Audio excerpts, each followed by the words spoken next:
अतिशय उत्साहाचं वातावरण सर्वसामान्य जनतेमध्ये आहे।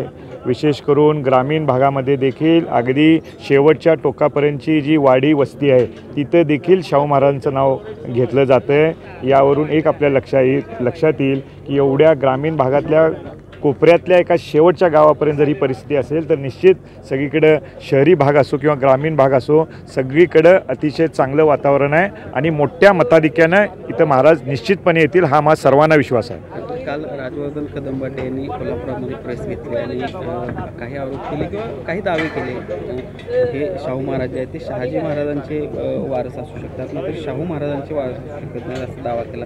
रक्ताचा आणि विचाराचा वारस मीच आहे। हे बघा काल छत्रपती त्या विषयावर छत्रपती शाहू महाराजांनी स्वतः काल पत्रक काढून आपली भूमिका आणखीन संपूर्ण सविस्तर माहिती आपल्या सर्वांना वर्तमानपत्राच्या प्रेस नोटच्या माध्यमातून दिलेली आहे। त्यामुळे त्या विषयावर मला अधिक काही बोलण्याची आवश्यकता नाही। आम्ही आज सकाळपासून इथं सगळीकडं हे सगळ्या नियोजनाची तयारी सगळी आढावा घेतलेला आहे आणि अतिशय चांगल्या पद्धतीनं ही सभा होईल ती यशस्वी करण्यासाठी महाविकास आघाडीचे सगळे नेते मंडळी आणि सर्व कार्यकर्ते अतिशय चांगल्या पद्धतीनं कामाला लागलेले आहेत। न भूतो न भविष्य अशी ही सभा होईल।